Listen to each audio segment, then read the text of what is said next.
এখন আপনাদের সামনে এই স্টেজে আসছেন জাকির নায়েক তার লেকচার দিতে। আর লেকচারের টপিক মুহাম্মদ সাল্লাল্লাহু আলাইহি সাল্লাম, পৃথিবীর বিভিন্ন ধর্মগ্রন্থে তার বর্ণনা।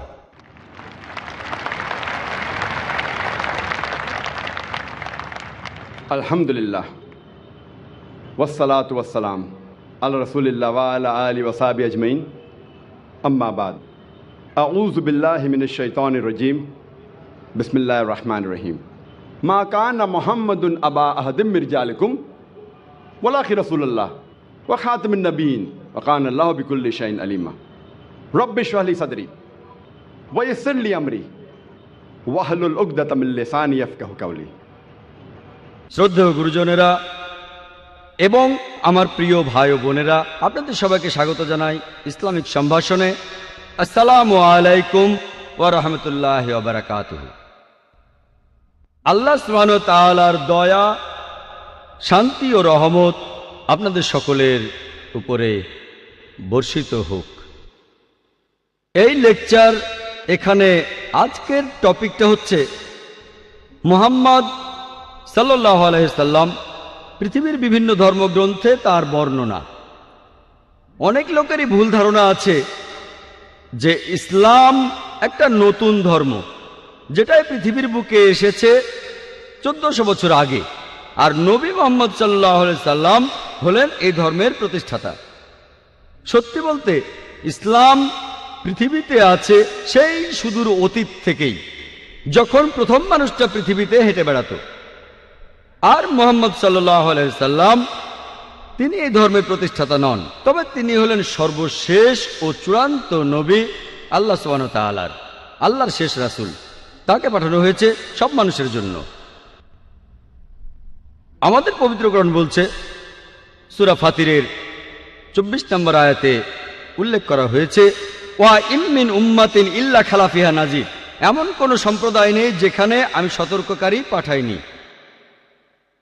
পবিত্র কোরআনের সূরা রাদের 7 নম্বর আয়াতে উল্লেখ করা হয়েছে, ওয়া কুল্লি কাওমিন হাদ।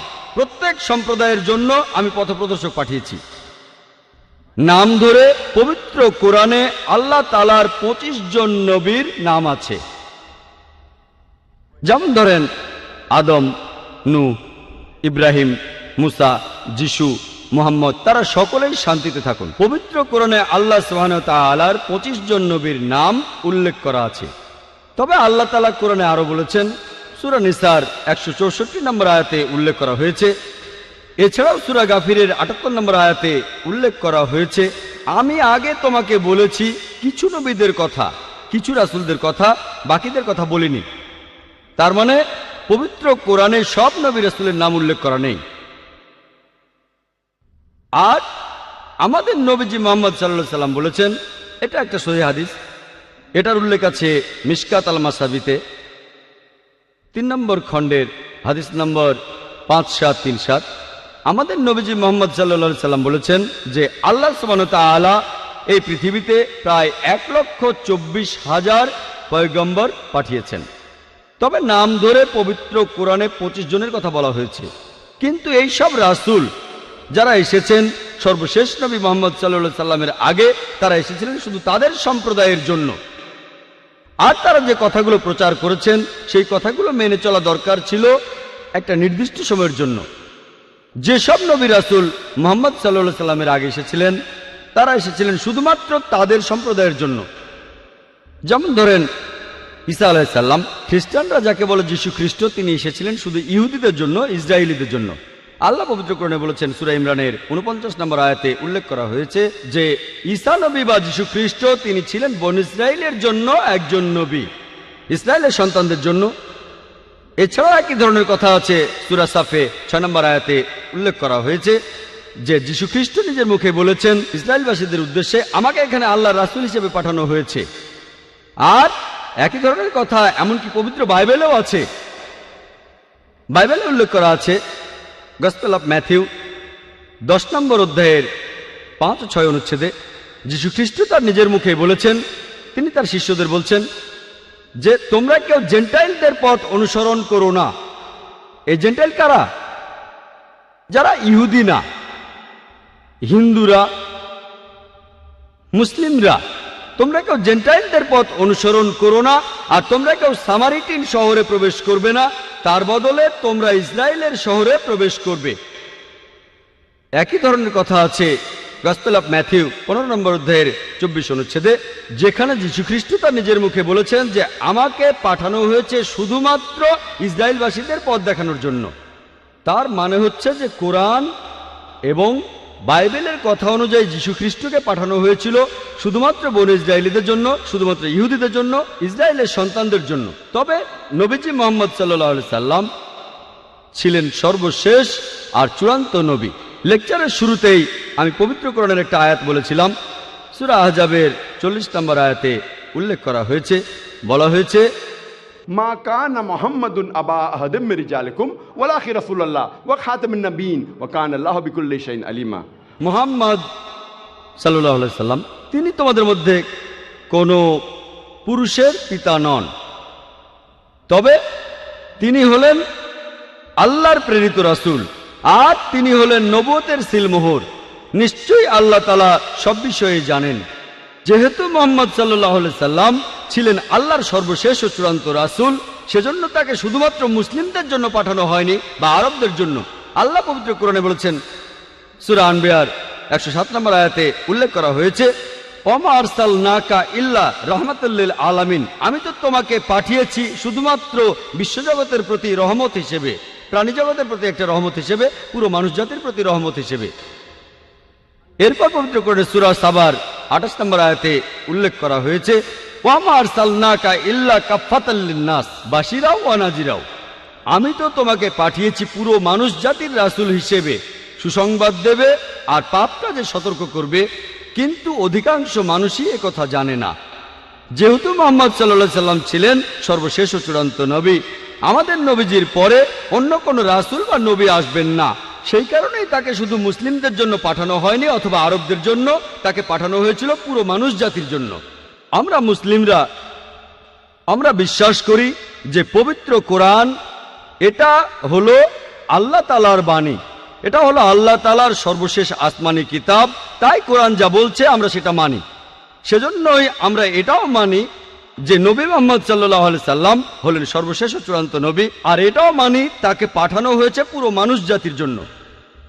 তবে বেশিরভাগ অমুসলিম, সাধারণভাবে সব অমুসলিমই, তারা বিশ্বাস করে না যে কোরআন এটা আল্লাহর বাণী, আর সে কারণে তারা মানতে চায় না যে নবী মুহাম্মদ সাল্লাল্লাহু আলাইহি সাল্লাম হলেন আল্লাহর সর্বশেষ ও চূড়ান্ত নবী, তিনি এসেছেন পুরো মানুষ জাতির জন্য। এ কারণে অমুসলিমদেরকে বোঝানোর জন্য আমি এখানে সাহায্য আর নির্দেশনা নেব পবিত্র কোরআনের একটি আয়াত থেকে। আর আমার মতে এই আয়াতটাতে আছে দাওয়ার চাবিকাঠি, অমুসলিমদেরকে বোঝানোর মূল মন্ত্র। পবিত্র কোরআনে সূরা ইমরানের 64 নম্বর আয়াতে উল্লেখ করা হয়েছে, তাআলাউ ইলা কালমাতিন সাওয়াইম বাইনানা ওয়া বাইনাকুম, এসো সেই কথা যাহা আমাদের এবং তোমাদের মধ্যে এক। যখন আমরা অন্য ধর্মের মানুষের কথা বলবো, সবচেয়ে ভালো পদ্ধতি যেটা পবিত্র কোরআনে বলছে, এসো সেই কথা যাহা আমাদের এবং তোমাদের মধ্যে এক। আসুন আমরা দেখি যে পৃথিবীর বিভিন্ন প্রধান প্রধান ধর্মগ্রন্থগুলোতে আমাদের নবীজি মুহাম্মদ সম্পর্কে কি বলা হয়েছে। তাহলে এই অমুসলিমরা যদি বিশ্বাস করে এই ধর্মগ্রন্থগুলো যেটা তাদের ধর্মের, যদি সেই ধর্মগ্রন্থে উল্লেখ থাকে, যদি তারা মনে করে যে এটা আল্লাহর বাণী, তাহলে সেই ধর্মগ্রন্থের কথাগুলোও তাদের মানতে হবে। আসুন প্রথমেই আমরা দেখি হিন্দু ধর্মগ্রন্থগুলোতে নবী মুহাম্মদ সাল্লাল্লাহু আলাইহি সাল্লাম সম্পর্কে কি বলা হয়েছে। হিন্দু ধর্মগ্রন্থগুলোকে মোটামুটিভাবে ভাগ করা যায় প্রধানত দুই ভাগে, যেমন শ্রুতি আর স্মৃতি। শ্রুতি অর্থ হচ্ছে যেটা প্রকাশিত হয়েছে, যেটা সবাই বুঝতে পেরেছে, যেটা মানুষ শুনেছে। এই শ্রুতি বিভিন্ন হিন্দু বিশেষজ্ঞদের মতে প্রচলিত আছে যে শ্রুতি হলো ঈশ্বরের বাণী। এটাও প্রধানত দুই ভাগে বিভক্ত, বেদ ও উপনিষদ। বেদ এই সংস্কৃত শব্দটা এসেছে বিদ থেকে, যার অর্থ হচ্ছে মানুষের জ্ঞান। আর বেদ প্রধানত 4 প্রকার: ঋগ্বেদ, যজুর্বেদ, সামবেদ ও অথর্ববেদ। যদিও এই বেদগুলো ঠিক কোন সময় থেকে পৃথিবীতে আছে সেটা কেউই জানে না, তবে স্বামী দয়ানন্দ সরস্বতীর কথা অনুযায়ী, যিনি হলেন আর্য সমাজের প্রতিষ্ঠাতা, তিনি বলেছেন যে এই বেদগুলো আসলে এগুলোর বয়স হচ্ছে 131 কোটি বছর।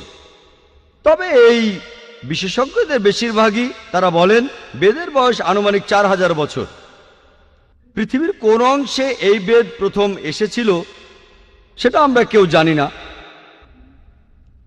কার উপরে এটা নাজিল হয়েছিল সেটাও আমরা জানি না। যদিও এই সব ব্যাপারগুলো পরিষ্কার নয়, তারপরও হিন্দুরা মনে করে যে এটাই আল্লাহর বাণী, এটাই হলো সবচেয়ে বিশুদ্ধ আর পবিত্র ধর্মগ্রন্থ যাবতীয় হিন্দু ধর্মগ্রন্থগুলোর মধ্যে।